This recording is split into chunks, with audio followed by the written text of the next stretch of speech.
নাৰায়ণপুৰত কান্দোনৰ ৰোল কোভিড-19ত মৃত্যু সোনিয়া দেউৰী।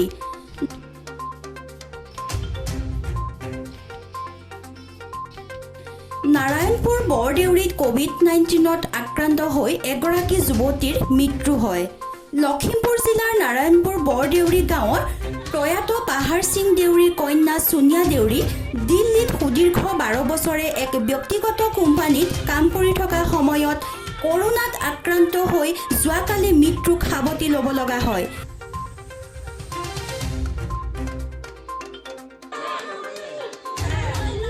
এই খবৰ নাৰায়ণপুৰৰ ঘৰৰ পোৱাৰ পিছত শোকত ভাঙি পৰে পৰিয়ালবৰ্গ।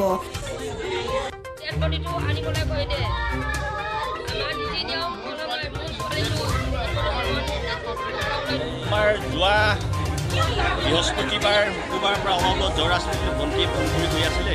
আমি কৈছিলোঁ তুমি ব্লাড টেষ্ট কৰা আৰু মেডিচিন কিবা লৈ লোৱা। ডক্টৰ তাত কৈছিলে, তেতিয়া কৈছিলে যে ব্লাড টেষ্ট কৰিব নালাগে, জাষ্ট চিম্পুল মানে হেৰিটো দি পঠিয়াইছিলে। তাৰ নামটো কি চিম্পুল তোমাৰ পেৰাচিটামল দি পঠিয়ালে। নাৰায়ণপুৰৰ পৰা ভৱেন দেউৰীৰ ৰিপৰ্ট এই দেশ।